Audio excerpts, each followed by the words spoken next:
Hi guys, so tignan po natin ano ipapakita sa love reading ng collective.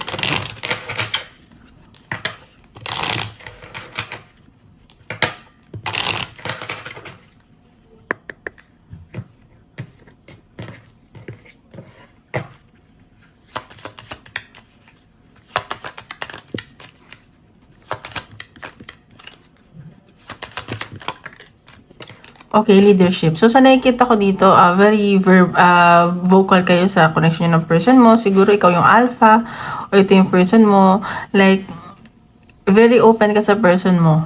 Like, kung anong nafe-feel mo or nasa isip mo, sa puso mo, sinasabi mo sa kanya. Ayan, so may mga Leo energy dito.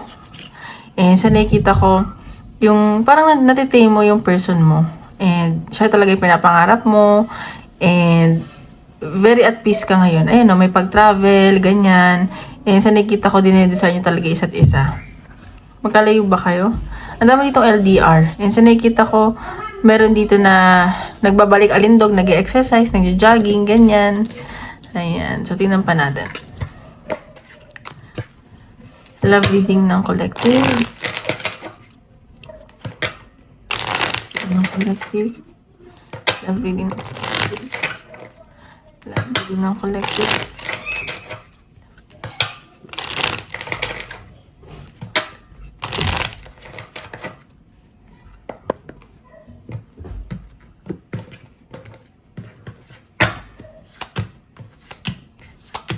Okay, so nakikita ko dito, siguro family kayo or nakikita kayo ng person mo as like magiging pamilya niya na, ganyan, may involved dito na bata. And meron ditong may na-manifest kayo ng person mo. And parang pinagdadasal, ganyan. And sa nakikita ko, medyo yung person mo nag-overthink at stress. Siguro may pagbiyahe siya or malayo siya. And sa nakikita ko, ikaw, tahimik ka lang din. Like, ayaw mo siya makipag-usap. Parang nagiging isip bata ka. Ayan o. May mga conflict. May mga affair din dito. Ayan. So, pamilya siguro kayo at may involved na bata. Ganon. Tinampan natin. Love reading ng collective.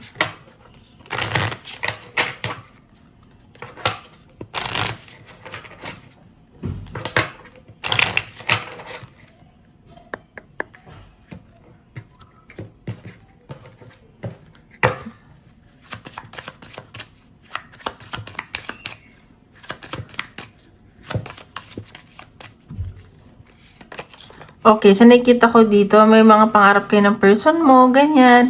And siya talaga inspirasyon mo. May hinihiling ka dito na maabot ninyo ng person mo. May nakita din ako na bagong opportunity na paparating sa'yo. Ayan. Hindi pa natin. Reading ng collective. Ayan. So, may nangyari sa inyong ending. And nakikita ko medyo malungkot yung iba dito, ganyan. And sa nakikita ko, parang umabot na din sa trigger warning sa depression. Ayan. So, parang ako nahihilo. May mga nahihilo ba dito? Ayan. May mga temptation din ako nasa-sense.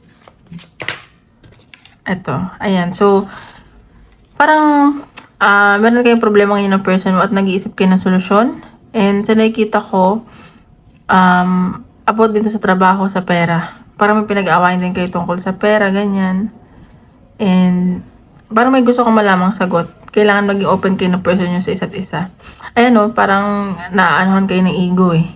Yung nasa sense ko. Ang umaano sa relasyon nyo is ego, ganyan. And sa iba sa inyo may nag-isolate. Baka nga ikaw to kasi ayaw masyadong makipag-usap, ganyan. And itong person mo kasi siguro mas matanda sa'yo. And parang may edad na, ganyan. Ayan, parang gusto niya ng peace, ganun. Ayun, may involved talagang bata dito. Or siya ito nagpapakiisip bata, immature, ganyan. Ba't naman ganun? Tinan pa natin. Oops, may ulo. Love reading ng collective. Love reading ng collective.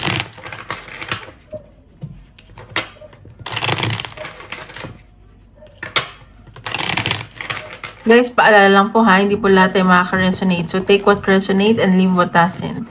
And don't forget to hit like and subscribe para updated kayo sa videos ni i-upload. Sa mga gusto mo pa private reading, message lang ako sa Facebook or Instagram, nasa description box below. Okay?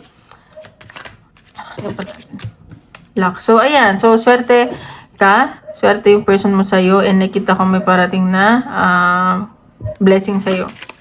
May promotion, may dagdag ng sahod, o may paparating na pera. Basta swerte yung iba dito. Ganyan. Yung matatanggap mo na yung news na matagal mong inaantay. Ayan. So, sa nakikita ko, parang nagising ka dito sa connection na to. And siguro may mga bisyo dito. Titigil na yung bisyo. Ganyan.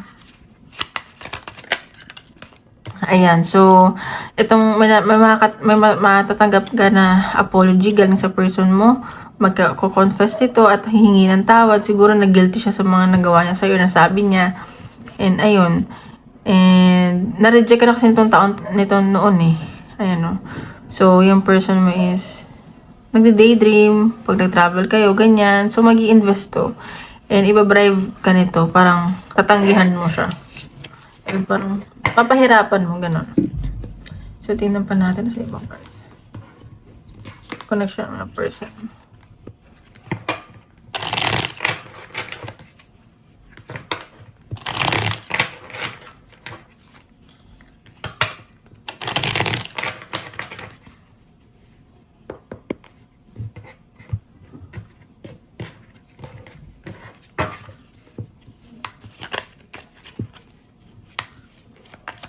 Parang maano yung cards yun.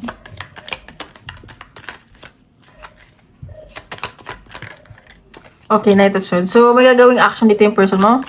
Gagamitin niya yung isip niya. And mabilisan lang to. Hahabulin ka nito. And sa nakikita ko, may mga binabalanse kayo dito sa connection nyo. At may lumalayo din kasi dito eh. And may binabalanse kayo dito. Ano, siguro yung finances din. And struggle yung finances. And sa nakikita ko, parang isa sa inyo parang nag-give up na dito sa connection na to. Kasi parang okay, wala nang patutunguhan. Pero nasa sa inyo daw yan eh. And may nakita kong success at bigla ang biyahe. And yung sa iba dito, mga bibili siguro ng sasakyan. O yung person mo nagda-drive, ganyan. Ayan o, may hope dito sa connection na to.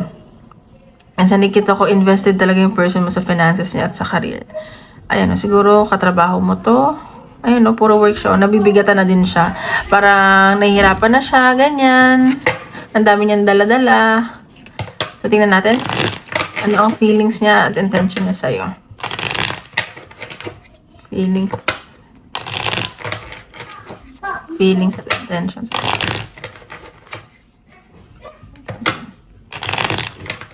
Feelings at intentions sa'yo.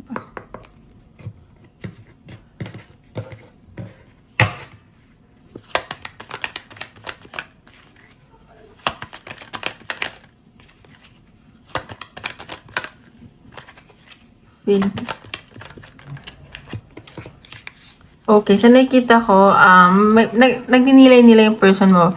May gusto siyang i-offer sa'yo. And sa nakikita ko, yung nararamdaman niya sa'yo, na mahal ka naman niya, nakikita ka niya as nanay ng mga magiging anak niya or kung pamilyado kayo, na-appreciate niya yung pagiging magulang mo sa mga anak ninyo. Ingat ka, may nakikita ko dito pregnancy. Ayan no.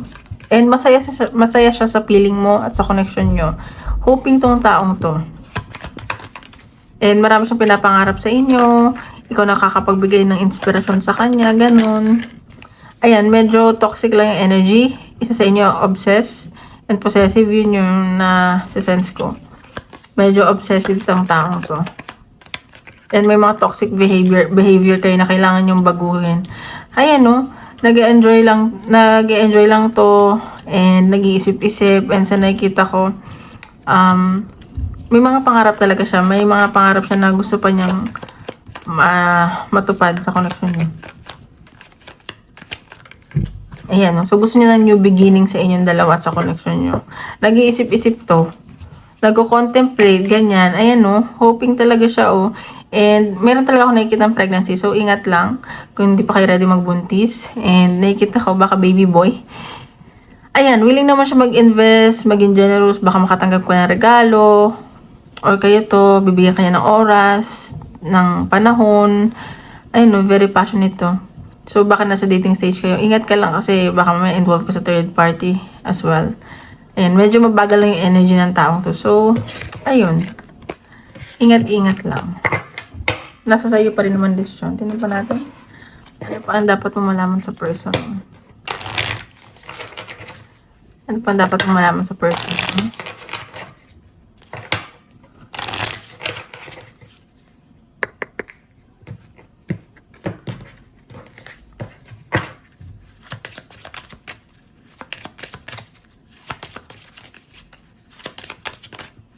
Oops, distance. So, ayan. So, baka magkalayo kayo. And, isa sa inyo is emotionally distant. Baka, ano siya, emotionally detached. Ayan. So, magkalayo kayo. You know, distance. Oh. Ayan. Or emotionally immature tong taong to. Yan natin. Dapat malaman sa person mo. Okay, they'll be back. So, expect to hear from them soon. So, baka mag-message tong taong to. And tawagan ka, ganyan. Ayan. So, narcissist energy. Kung naging narcissist to before, willing siyang magbago for the betterment ng relasyon ninyo.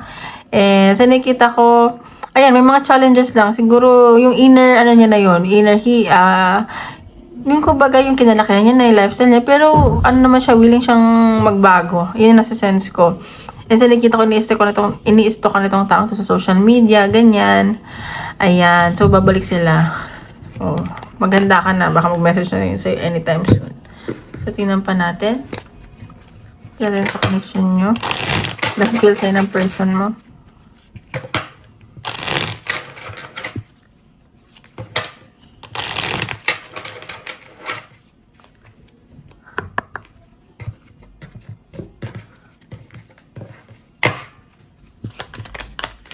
Okay.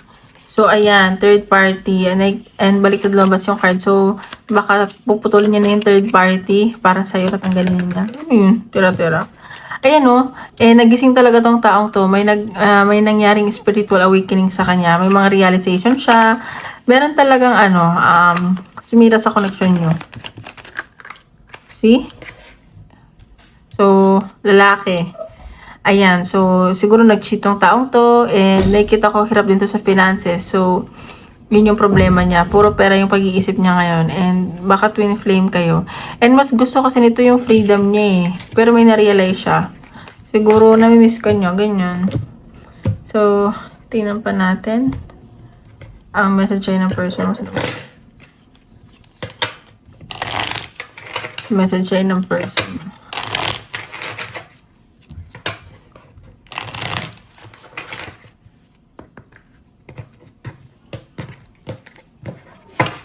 Message yung person mo.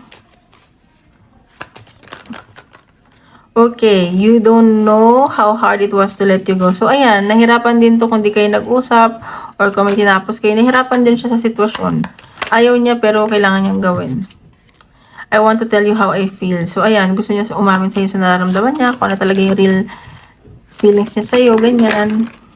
I feel you even though we are apart. So, yung iba nga dito hindi magkasama or walang pag-uusap, emotionally distant, physically distant. So, ayan. I want to feel that way again. So, namimiss niya talaga yung mga panahon magkasama kayo at sa mga panahong mga pinaramdam mo sa kanya. Siguro nagbago ka na din. Ayan. Ganyan talaga. Nasa huli ang pagsisisi. So, ngayon, tingnan po natin ano ang possible outcome ng connection nyo. Okay? Possible outcome ng connection nyo.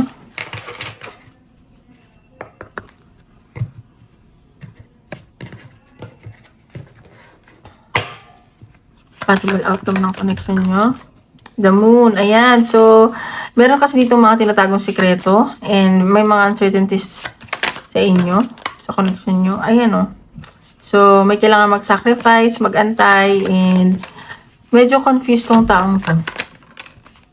Five of Pentacles. So, dahil nga rin siguro sa finances, and nawala, yung pera niya yung pinag-iisipan niya. So, nag-isolate eh. And may nakikita ko, may abandonment issues tong person mo. Queen of Wands. So, nakikita kasi kanya as someone na sure na sa sarili, stable na, and secured na, and nasa sense ko insecure tong taong to. Four of Cups. So, meron tong pagsisisi. And sa nakikita ko, like siya, tawag dito, parang distant nga, feeling disconnected. Parang yun nga, mas na-appreciate na pag mag-isa lang siya. Ayan, so gagawa siya ng way, pero sobrang slow. Alam mo yun, mabagal, sobrang bagal. Kasi, more on practical tong taong to eh. Hindi niya ginagamit yung emotions, yung puso niya. So, more on pag-iisip. Ayan no, feeling niya natalo siya dito. And, sa tingin ko, ikaw gusto mo mag-move forward, magdadalawang isip kapag bumalik siya. And may taong paparating sa'yo. Yung talagang ipaglalaban ka, ganyan. Ayan, so ambisyoso tong taong to. Actually, maraming paparating sa'yo. Marami kang admirers. Ganyan. Wow! Congratulations. So, tingnan natin. Message sa inyo ni Universe. Message ni Universe sa inyo. Message ni Universe. Oops. Message ni Universe.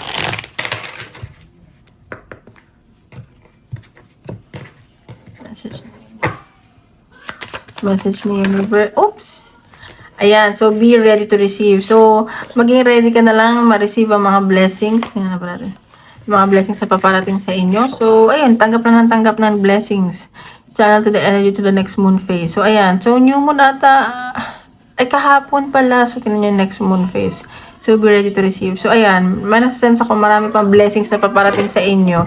So, just receive it, okay? So, tingnan natin. Guys, sorry sa ingay, may mga bata dito sa amin. Message ni Universe. Message ni Universe. Oops.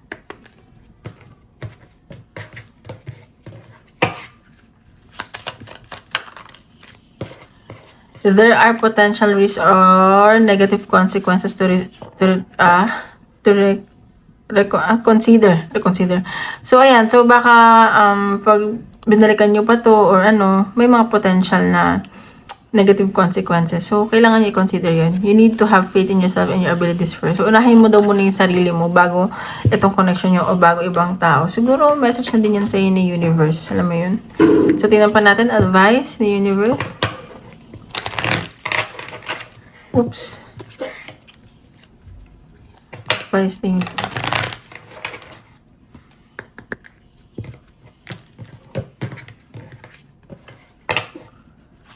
Advice ni Universe.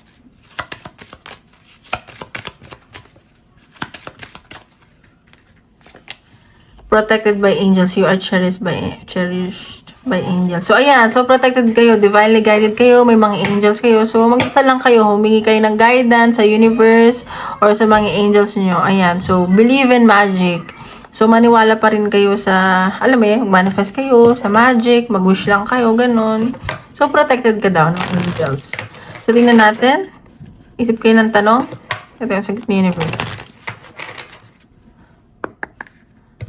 Ito yung sagot ni Universe. Inyong katanungan.